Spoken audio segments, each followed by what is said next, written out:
A little bit more of a lighthearted example.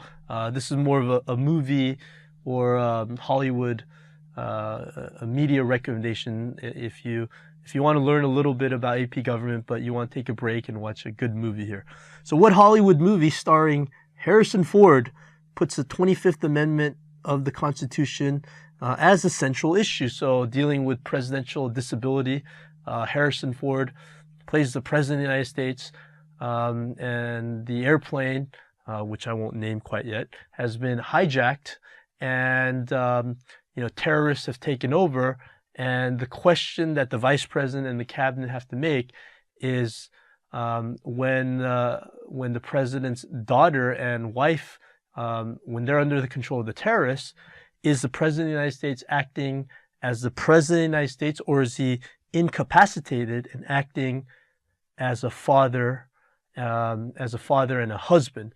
And so the vice president, played by Glenn Close, has the signatures of the majority of the cabinet declaring that President Harrison Ford, or President Ford is incapacitated, and it only requires her signature. But then she rips it up and allows Harrison Ford to maintain his status as the President of the United States. And what movie is that in? Is that 24?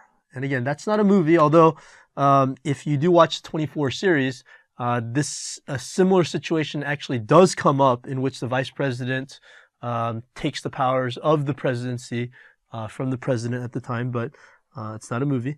In the Line of Fire deals with Secret Service, starring Clint Eastwood.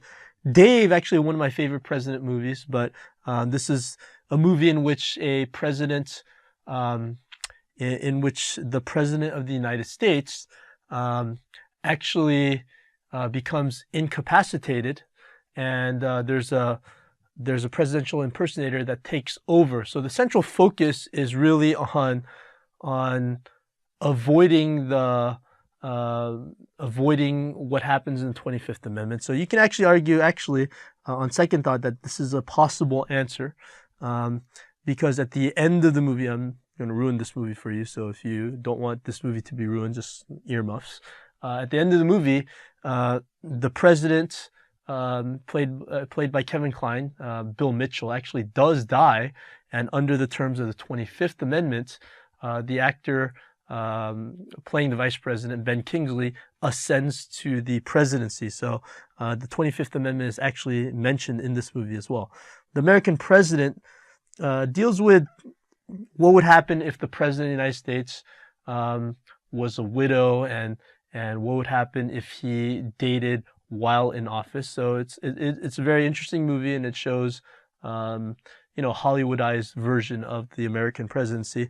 But the movie I was referring to was Air Force One, when the president is actually kidnapped, figuring out whether or not the president is incapacitated under the terms of the 25th Amendment. So you can actually argue that C and E are the correct answers.